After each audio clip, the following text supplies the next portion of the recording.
Can everybody hear me? Yep. Great. Yep. So today I'm going to talk about medical management of neurodevelopmental concerns in SETBP1. And thank you for those listening who completed the survey on developmental medicine concerns. I used this survey to focus my talk on key areas of concern for affected families. And I don't have time to touch base on every aspect, but I'm going to answer questions at the end of this talk and talk offline in more detail for any remaining questions. So here is an outline of my talk.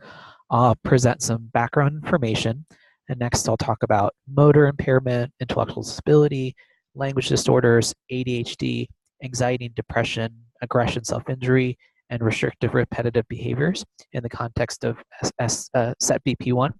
And I'll wrap the talk up with some conclusions. Next slide. Before I proceed further, some general warnings. So keep in mind that non-medication interventions can be effective too, but I wanted to focus my talk on medications for this purpose. And the information I'm going to tell you about is a combination of anecdotal data, some observational data from individuals with SETBP1 disorder, and some extrapolations from other neurodevelopmental disorders. And just in general, there is a great need to provide evidence-based research on neurobehavioral outcomes and interventions for SETBP1, which I'll address at the end of this talk. So first, some background.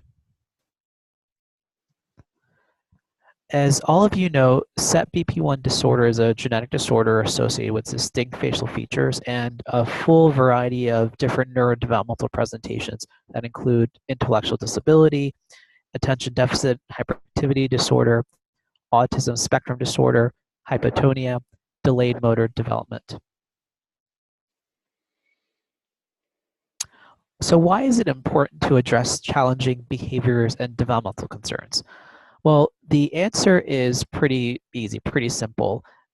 These concerns can affect the quality of life for affected individuals and their families. And addressing these concerns early on, whether that's through medications, whether that's through therapies, whether that's through some other form of intervention, addressing those concerns could, in theory, help long-term outcomes. And it's no surprise then that in the survey completed by some families, more than half of families reported that their child was taking medications to manage developmental or behavioral concerns in SETBP1. Let me spend a few slides just talking about development in general, because I think it's important for the understanding of this talk. So when I talk about development, what do I mean?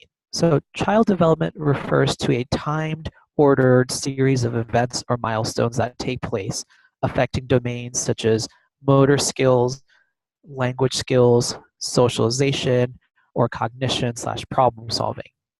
And then neurodevelopmental disorders then are disorders that affect each of these domains in certain ways. These are just clinical descriptions. So for example, if you have significant motor impairment, sometimes you can end up with the term or the label of cerebral palsy. Hypotonia and dyspraxia are two other examples of types of motor impairment. If you have predominant language impairment, that can be characterized by the term language disorder.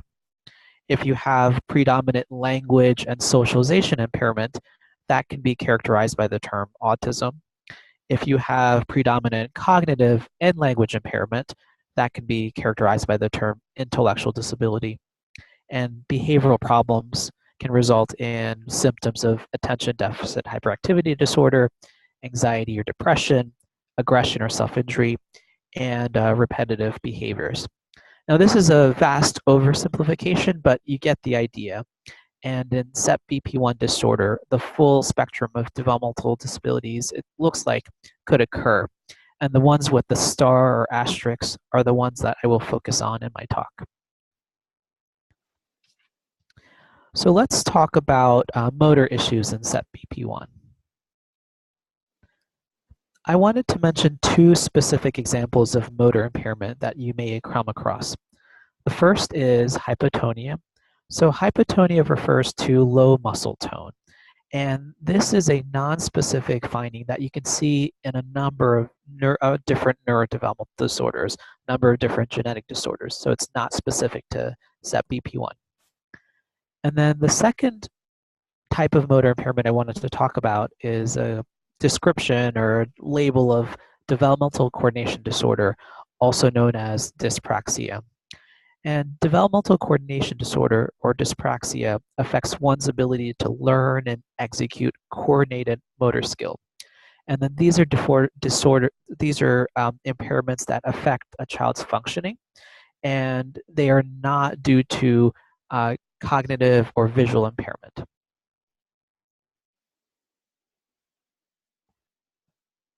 So as you can see here, 6 out of the 9 respondents in the survey reported that motor control or coordination was an important target for medication therapy.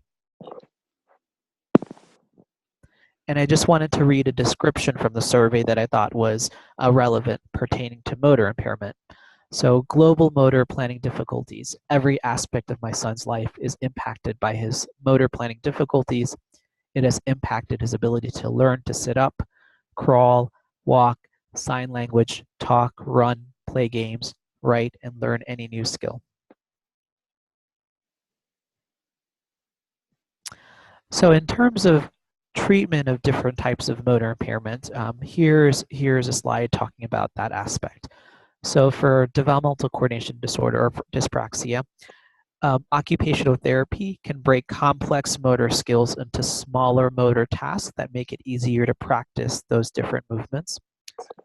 Speech or language therapy can help train a child to form the appropriate mouth movements needed to make certain sounds to communicate.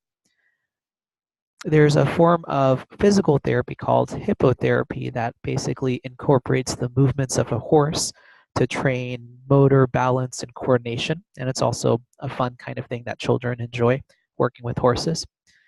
And then assistive technology can include things like dictation software or even typing skills to help, for example, with handwriting difficulties. Now, switching gears to talk about hypotonia or low muscle tone. So hypotonia in and of itself doesn't necessarily need treatment, but if it's associated with functional motor impairment, then physical therapy may be essential or beneficial. And that includes hippotherapy, which can strengthen core muscles. So now let me spend some time to talk about intellectual disability in SETBP1. At a very basic level, intellectual disability pertains to impairments in cognition. So when I mention cognition, so what exactly do I mean? So cognition refers to our innate problem-solving abilities, and IQ testing is one way of assessing this. So for example, here are standard scores from a sample IQ report. So focus on the full scale IQ number over here, the 65 over here. So here's how to interpret this. So take the full scale IQ, so take 65, multiply it by the child's actual age when they had the testing done, and then divide by 65. So that is your child's, or that is the child's developmental age, meaning that's how old he or she may act like or think like. So for example, if you take a 5-year-old child, and let's say that 5-year-old child has a full scale IQ of 65. So if you say 65 times 5, so 65 times 5, and divided that by 100, you end up with 3.25. So that 5-year-old child with the full scale IQ of 65 will have thinking skills or cognitive skills approximately at the level of a 3-year-old, 3.25-year-old to be precise. So intellectual disability then occurs when you have a full-scale IQ that is less than 70, so more than 2 standard deviations below the mean, and which is accompanied by significant limitations in adaptive or self-help skills. So these are things like toileting, feeding, dressing, and so forth. And one point to keep in mind is that IQ is not necessarily static. It can change over time depending on limitations of testing and also depending on the child's developmental trajectory, if they are accelerating, regressing, plateauing, and so forth. A wide range of intellectual disability can occur with SETBP1 disorder. And an important point is that from what we know so far, SETBP1 is what I would consider or classify as a static developmental encephalopathy, which is basically a fancy way of saying that I don't expect there to be regression or neurodegeneration later on in life. Now, keep in mind that we're still in the early stages and more children are being diagnosed with this disorder. So in the future, we may expand the spectrum of what may come in the future. But from what we know now, I would not expect regression or loss of skills. Now, there are no intellectual disability specific treatments for SETBP1 disorder, but I do want to emphasize one kind of key point, that the academic demands and expectations are balanced with the child's intrinsic cognitive capabilities, because otherwise an imbalance can lead to frustrations and other behavioral problems. Meaning if the child's functioning at one level, but their expectations in school are exceeding what their limitations are, then that can lead to an imbalance, and that could lead to behavioral issues and frustrations and all sorts of challenges. So I wanted to now talk a little bit about language disorders in SETBP1. And language disorders, basically reflecting an impaired ability to communicate, are a pretty common challenge for individuals with SETBP1. Language is quite important because it's the primary way we interface with the world. And the way I like to think about language is that there are two components. So there's an expressive language component, and then there's an receptive language component. Expressive language is basically our ability to communicate thoughts and our ideas with the rest of the world. And then receptive language, on the other hand, is our ability to understand thoughts and ideas. Now, it's important to view language in the context of cognition or thinking or problem solving. So for example, let's say you have a 6-year-old child who has an IQ of 50. So remember that exercise I did before. So if you multiply 50% by 6 years, so 6 times 50, you get about, and divide by 100, you get 3 years of age. So that child who is a 6-year-old with an IQ of 50 should have cognitive or problem-solving abilities at the 3-year-old level, and in turn, their language abilities should also be at the 3-year-old level. So if you look at this graph here, this is a graph of their, on the y-axis over here, is their developmental age. So if you look and broken down by their cognitive age equivalent and their language age equivalent. Basically, how old are they in terms of their thinking skills and how old are they in terms of their language skills. So a 6-year-old with an IQ of 50 should have thinking skills at the 3-year-old level and should have language skills at the 3-year-old level. So in contrast, look at the graph on the right. So this is a child who has intellectual disability plus a language disorder. So what this means is that language is disproportionately affected compared to thinking abilities. So for example, going back to our 6-year-old child. So let's say we have a 6-year-old child who has an IQ of 50.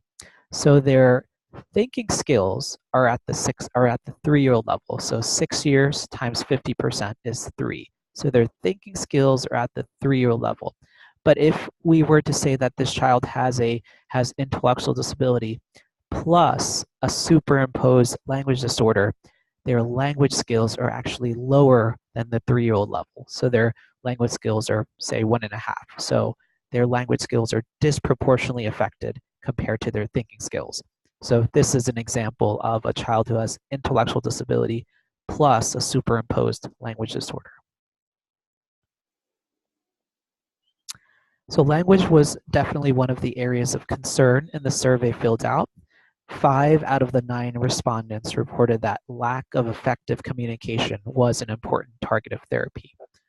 And in SETBP1, expressive language in some cases can be more impacted than receptive language. Remember, expressive language is our ability to communicate or express thoughts and ideas, and receptive language is our ability to understand thoughts and ideas.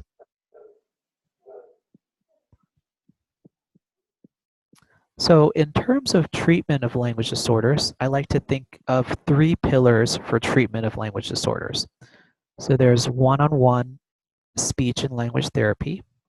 There are play and social groups where children learn to model language and social skills from each other.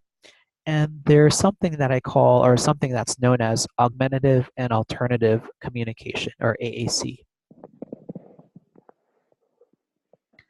So AAC, augmentative and alternative communication, refers to use of special devices that allow kids to communicate even if they are lacking spoken speech. So these devices can be high-tech. So for example, the picture over here where there is a mountable electronic device, or they can be low-tech. So for example, this handmade picture board. And AAC can be especially helpful for kids who are nonverbal or who have limited communication, perhaps maybe a couple of words or under a set of words, but not an expansive vocabulary. And I know this is not a medication per se, but I think it's a great example of a intervention that could be helpful in unlocking communication abilities in a child who receptively may be able to understand more than that child may be able to express. So let's switch gears now and talk about attention deficit hyperactivity disorder, or ADHD. And this is a common feature of neurodevelopmental disorders, and SETBP1 is certainly no exception. So in fact, in the medication survey completed by some families, 80% of the people who responded, so 7 out of the 9 families, said that hyperactive, impulsive, and or inattentive behaviors and or processing speed difficulties were an important target for medication therapy. So ADHD is a disorder associated with inattention, distractibility, hyperactivity, and or impulsivity. And a couple of key points. So first, the symptoms have to occur in 2 or more settings, meaning at home and school, for example, or at home and the therapist's office, for example. And they have to be functionally impairing, meaning teachers may say, well, these symptoms are affecting how the child is learning, or they're affecting homework time, or they're affecting some other aspect of that child's functioning. There are 2 approaches to treatment for ADHD, and often both are necessary. A non-pharmacological approach involves behavioral therapy, and the purpose of behavioral therapy is to provide families, parents, caretakers with strategies to redirect the child's behavior. So misconception may be that behavioral therapy is more for the child, and actually I think it's a little bit more for the families, the caretakers, to give them tools with helping redirect behaviors that are challenging. If behavioral therapy is not effective, then medications may be necessary for the treatment of ADHD. And there are 3 classes of ADHD medications. There are methylphenidate products, which are stimulants. There are dextroamphetamine products, which are also stimulants. And there are non-stimulant products. And I'll talk about each of these. So treatment for ADHD often requires a trial and error approach. So you start with one class of medication and then you switch to another because of either poor response or side effects. So in this 3-step process, you could start with one You could start with methylphenidate product, amphetamine product, or a non-stimulant. If that is not effective, either because of poor response or side effects, you could switch to a medicine that you didn't use in the first step. And if that is not effective, then you can switch to a medicine that you have not yet used, either in step 1 or step 2.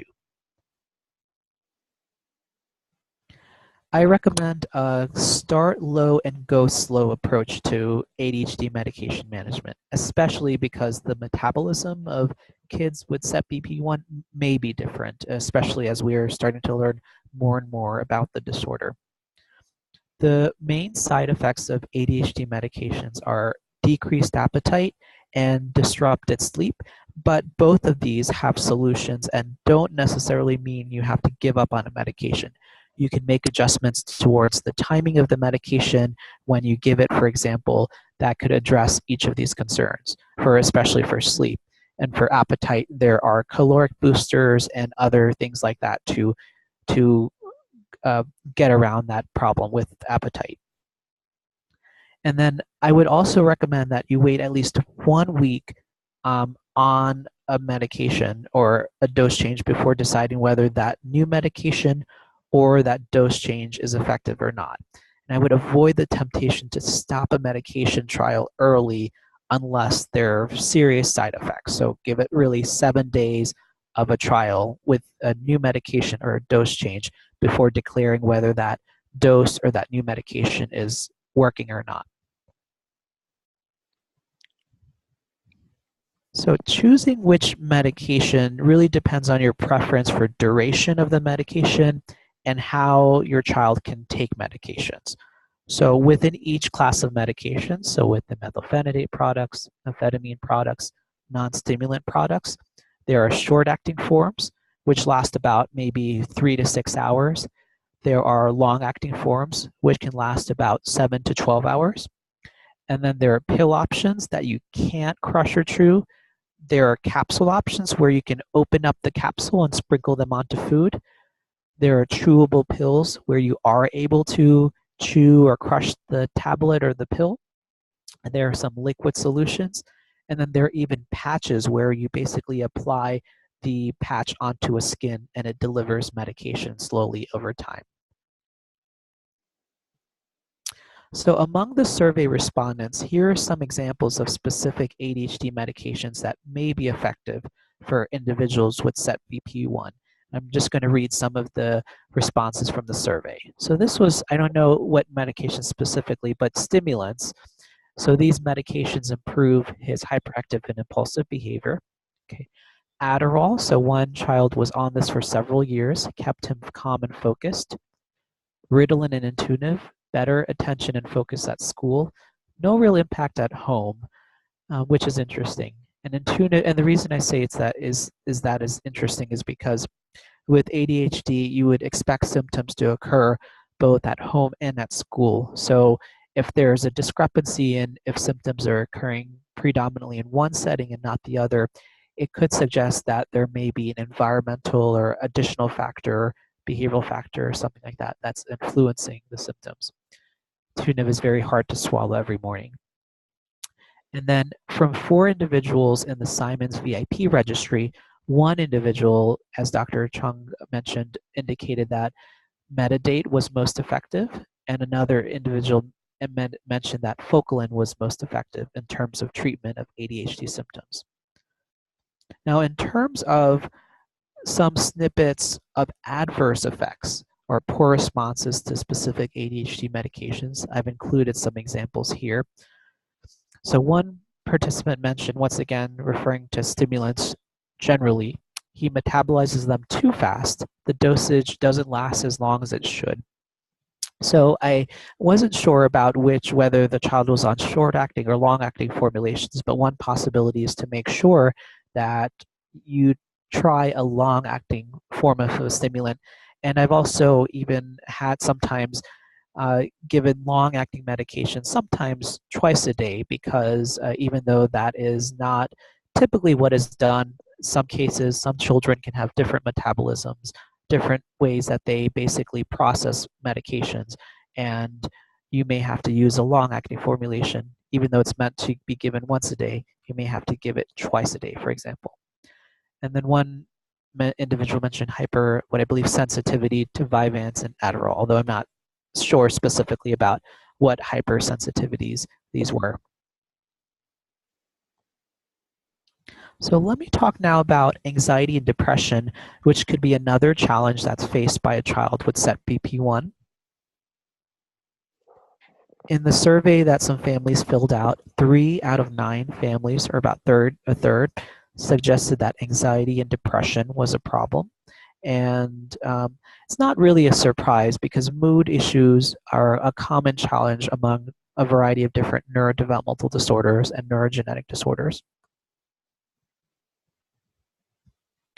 Anxiety and depression can have a variety of manifestations, and these can include irritability, excessive worry, perseveration, which means becoming fixated on one thing and not being able to stray away from that fixation, and social avoidance.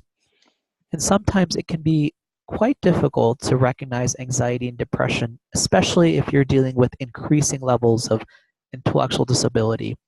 Sometimes there may be a misconception that if you have intellectual disability, you can't have depression, but it's not necessarily true. And I think it's a challenge to be able to recognize those kind of symptoms in a child who does have intellectual disability, particularly if it is in the moderate severe range or higher. As with ADHD, there are 2 approaches to treatment. So a non-pharmacological approach involves seeing if there are triggers for the anxiety or depression. There's a specific type of behavioral therapy called cognitive behavioral therapy that's useful for anxiety, but this is applicable more for individuals with SETBP2 or SETBP1 who don't have significant cognitive impairment. So often medications are necessary, and I've listed 3 broad categories of medications used in the treatment of anxiety or depression. So they're SSRIs or selective serotonin reuptake inhibitors, fluoxetine or Prozac, sertraline or Zoloft are examples of this class of medications. There are other antidepressants, which I've listed some examples of. And then there are benzodiazepines, which I've listed some examples of, alprazolam, lorazepam. SSRIs, selective serotonin reuptake inhibitors, are often first-line treatment of anxiety and depression, and a low dose of an SSRI can help anxiety and mood states in SETBP1. But one caveat I wanted to emphasize is that SSRIs in some individuals could lead to behavioral activation. So basically worsening agitation, worsening escalating behaviors.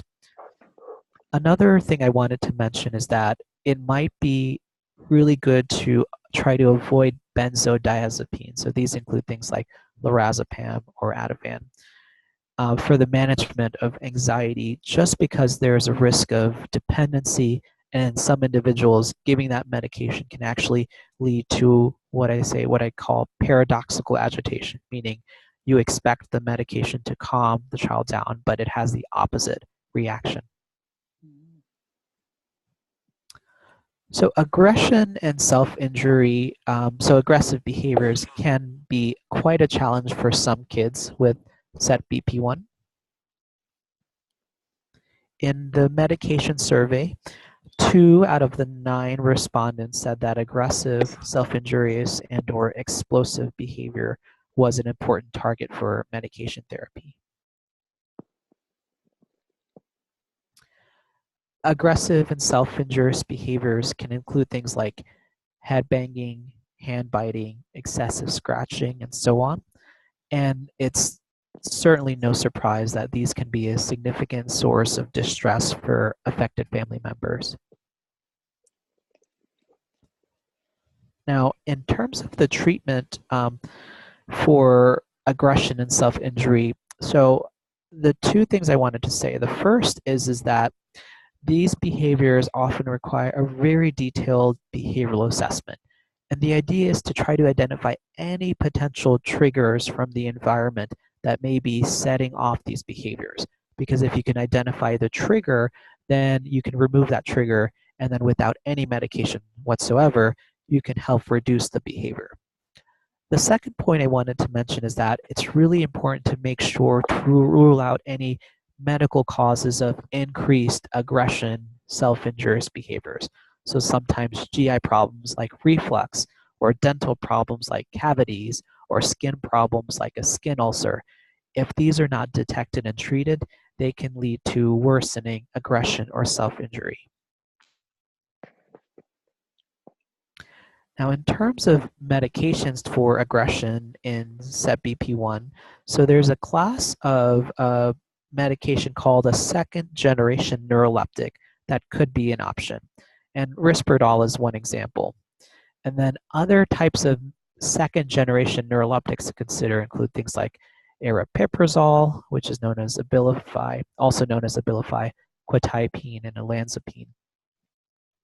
And then in some individuals, a mood stabilizer, valproic acid or Depakote or lithium could be helpful, but just keep in mind that the data in general for behavioral indications in SETBP1 is limited.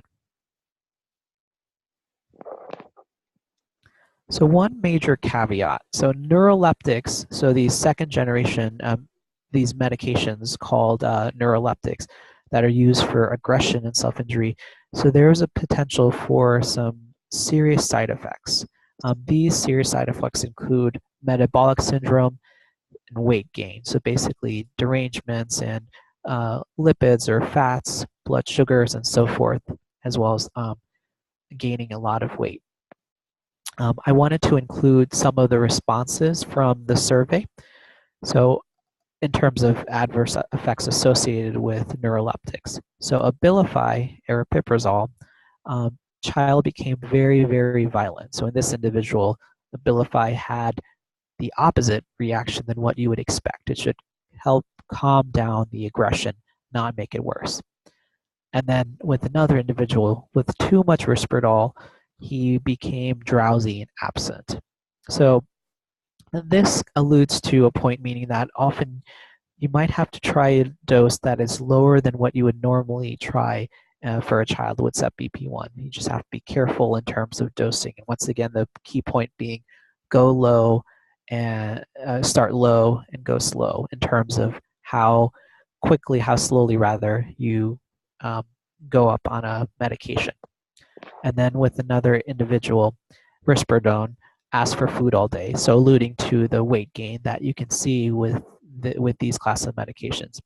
And weight gain is not a side effect associated with, weight gain is not specific to SETBP1, meaning that risperidone use is associated with weight gain, as are other neuroleptic medications.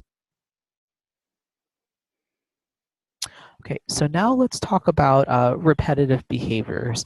And these can exist separately, or they can be part of autism symptomatology.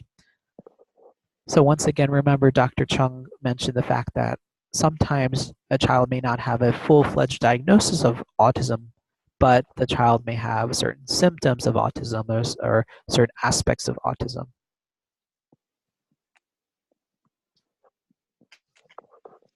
So in the survey, 2 out of the 9 respondents suggested that repetitive behaviors were a worthwhile target for medical therapy, so about 22%. Repetitive behaviors can include stereotypy, so these are stereotyped motor movements. They can include insistence on sameness, and they can include compulsive behaviors, ritualistic behaviors. These can occur in general in higher frequency in autism and intellectual disability, particularly severe intellectual disability. So both of these can occur in SETBP1. And then environmental factors such as social demands, and then the presence of additional medical issues or additional comorbid conditions such as anxiety, sensory sensitivities, these can make repetitive behaviors worse. In terms of medication treatment for repetitive behavior, so again, I would start with a low-dose SSRI such as fluoxetine or sertraline, which could be helpful for repetitive behaviors in SETBP1. And then, as I mentioned before, with SSRIs, the key thing to keep in mind is that sometimes they can lead to behavioral activation, so worsening agitation in some individuals. And then for difficult cases where there's really, really bad disruptive behaviors, one thing to consider is doing an SSRI but augmenting, meaning adding another medication, a second generation neuroleptic such as risperidone on top of that SSRI medication. So let me wrap things up. So there's a spectrum of different neurodevelopmental presentations associated with SETBP1 disorder. So intellectual disability, ADHD, language disorder, autism, motor impairment.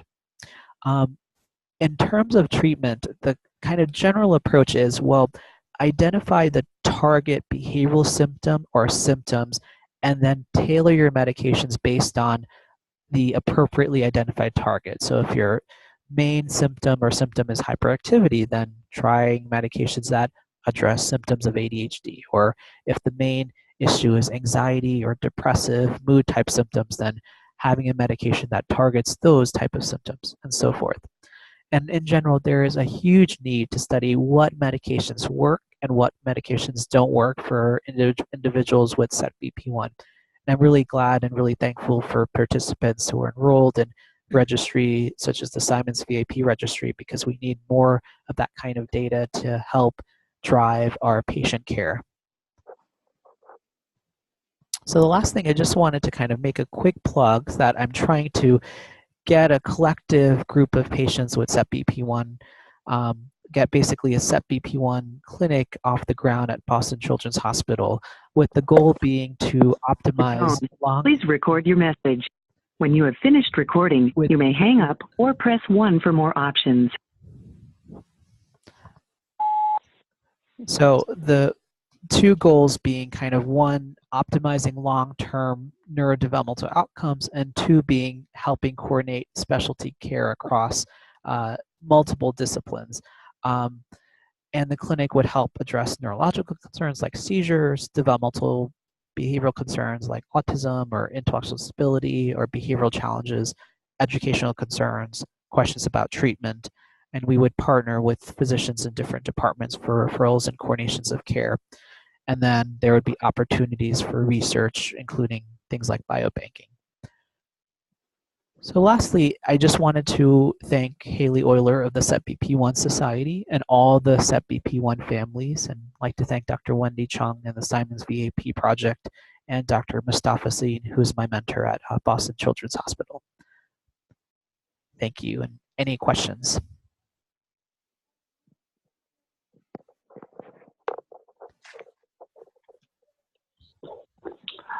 So this is Brian Hobson, Brian and Jessica. So kind of a frustration maybe, and this is maybe a question targeted towards just the genetic profession in general. But when we were handed the information that Olivia had at SETBP1, the geneticist basically looked at us and said, "Wow, I've never seen this before. Here you go." I mean, in not so many words. So I'm just wondering, I mean, this is great. I'm just curious how how do you get information out to your own community, your own colleagues, to understand it better? Just curious about that. I think one thing that is great about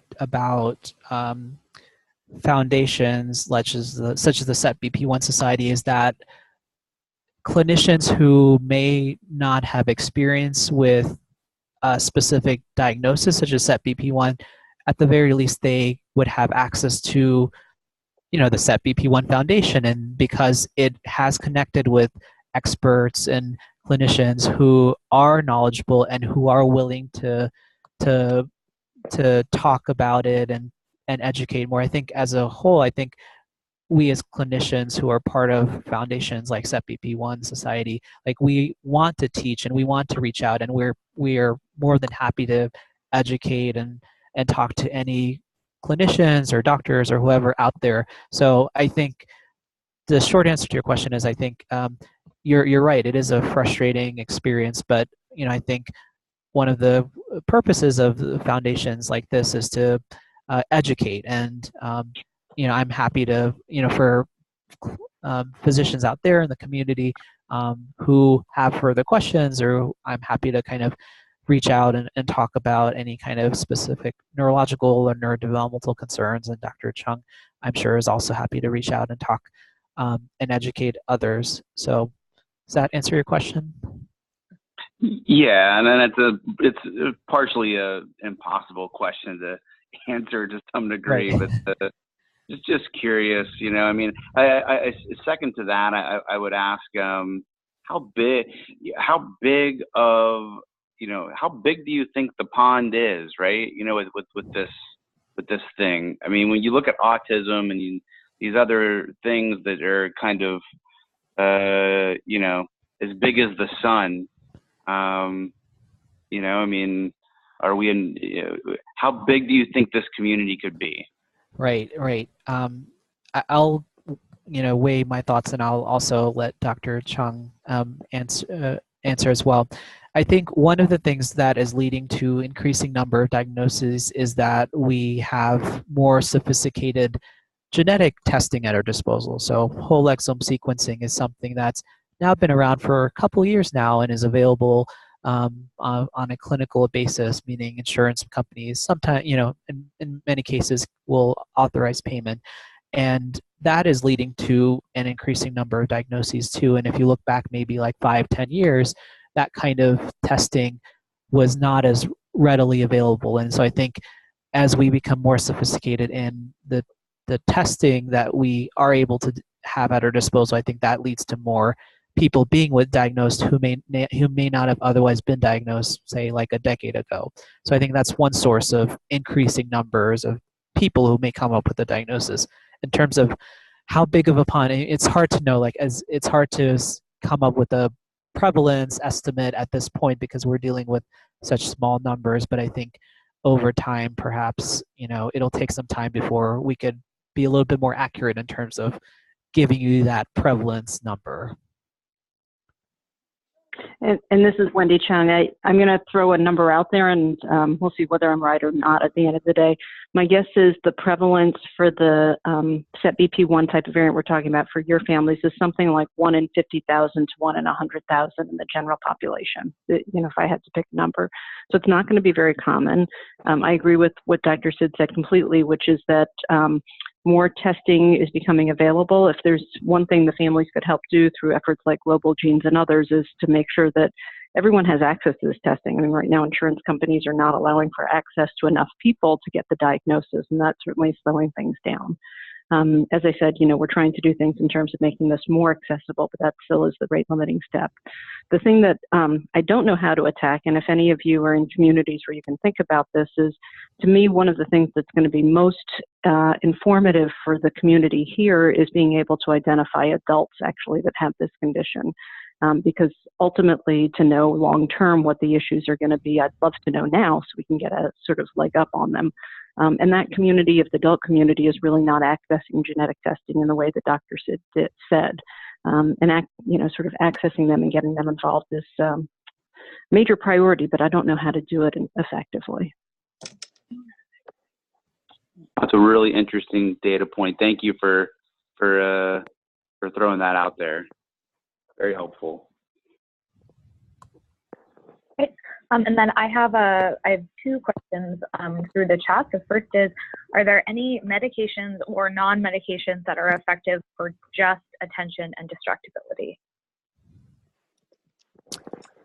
So, meaning, I guess to clarify your question, are you asking about like a certain subset of ADHD symptoms? Is that what you're trying to get at?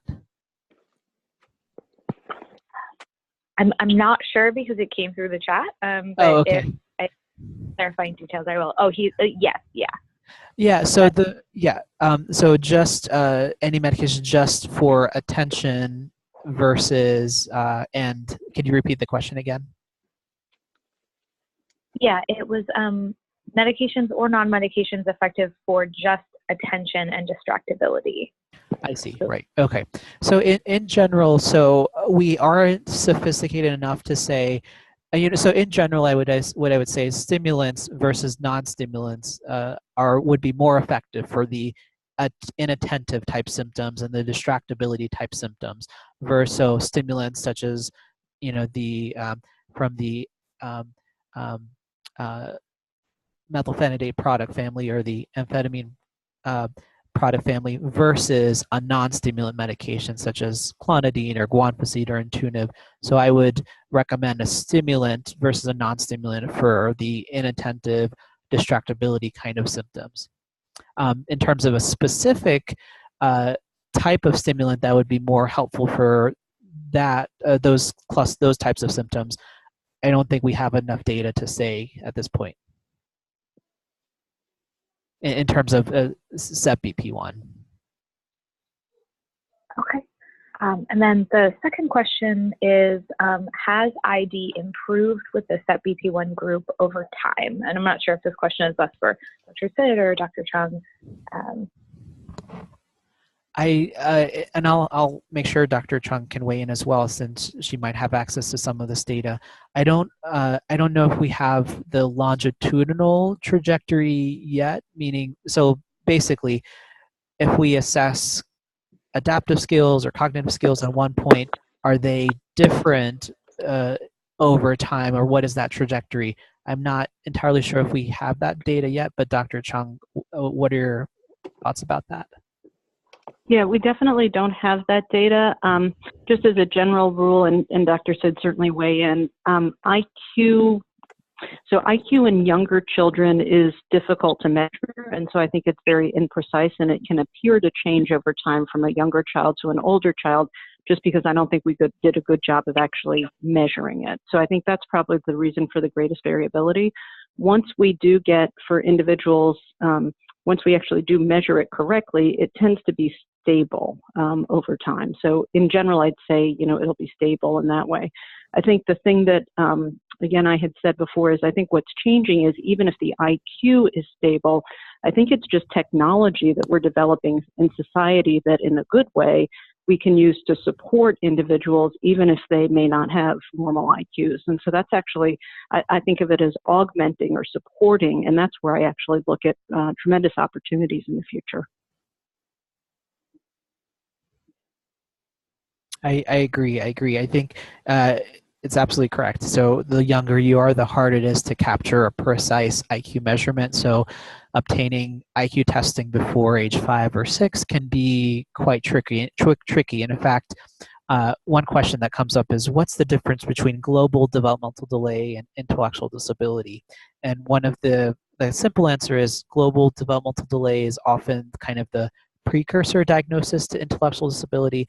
But the reason you don't just say intellectual disability when you're, under 5 or 6 years of age is because you can't, fully, you can't as accurately capture their IQ at that point. So, we use the label global developmental delay, but with the suspicion that this could transform into intellectual disability later on past kindergarten. But, with the idea that once the child is a little bit older, after 5 or 6, when you are able to do a little bit more precise neuropsychological or IQ testing, you could be able to better accurately capture the IQ, which would be used for the diagnosis of intellectual disability.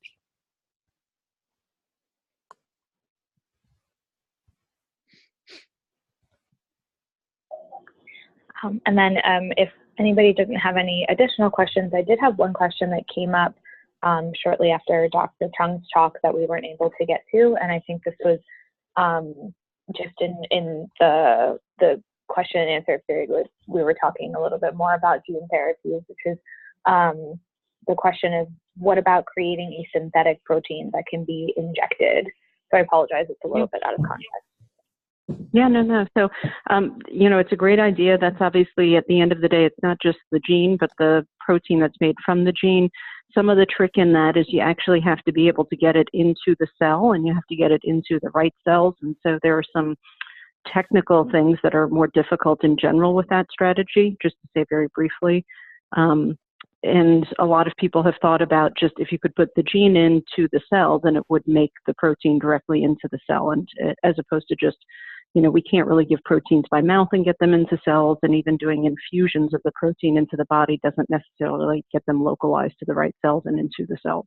So it's a little bit complicated, but in principle, the thinking is the right type of thinking. We just may need to accomplish that goal in a slightly different way.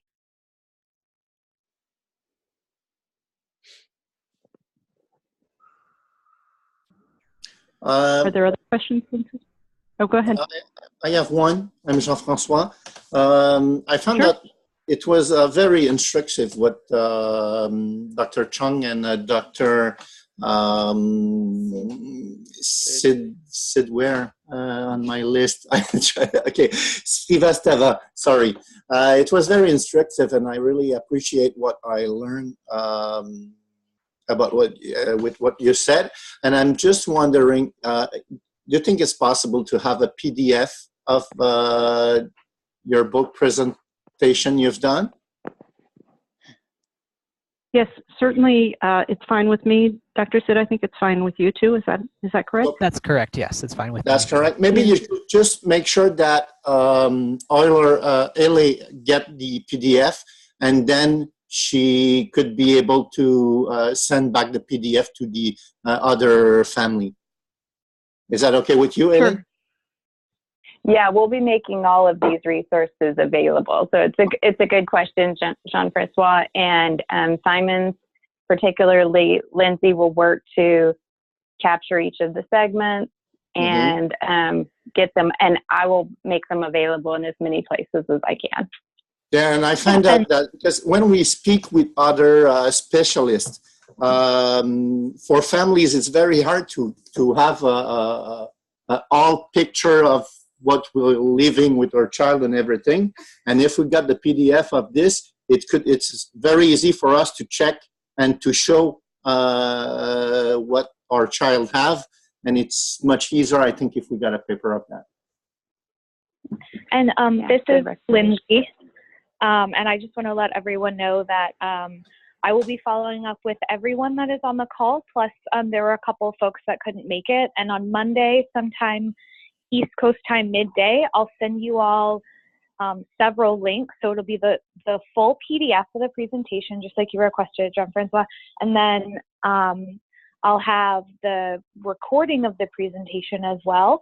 And you'll get the full recording. And then I also edited out to break up the recording into the different segments to make those a little bit easier to share with anyone who might be interested specifically in the genetics portion or specifically in the medications portion. So all of that will be coming in just a few days. That's great. I appreciate it. Great work.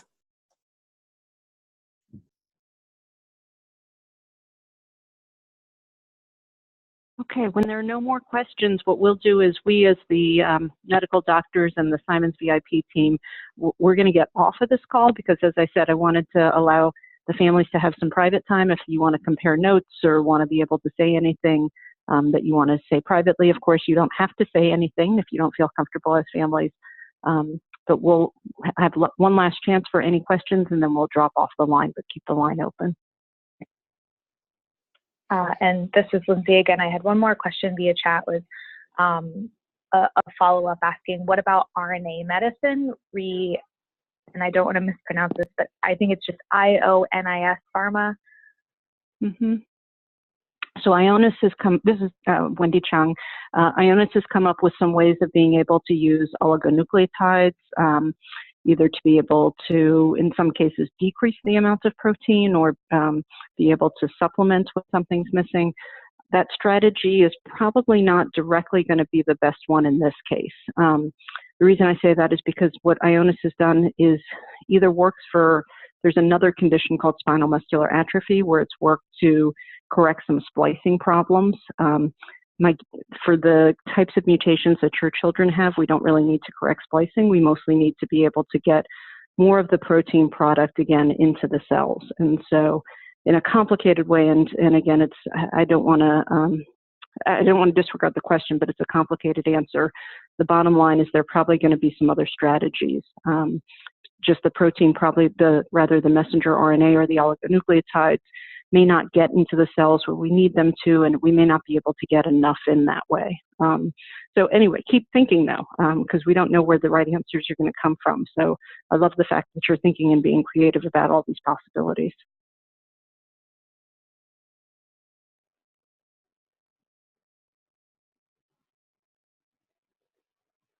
Any other questions, Lindsay? No, I'm also with questions on the chat feature, so unless any of the other folks on the line have any last minute questions, we can start wrapping up. Okay. Thank you. I was going to just add, thank you, everyone. Thank you very much, Dr. Wendy Chung and Dr. Sid and Lindsay and Jennifer for being on the call and giving us this chance. This has been awesome, getting to hear your information, and we will continue as a society, as you know, to be as active and involved in this as we can possibly be. So thank you all very much. Okay. Thank you. Bye-bye. Thanks a lot. Merci beaucoup. I appreciate it.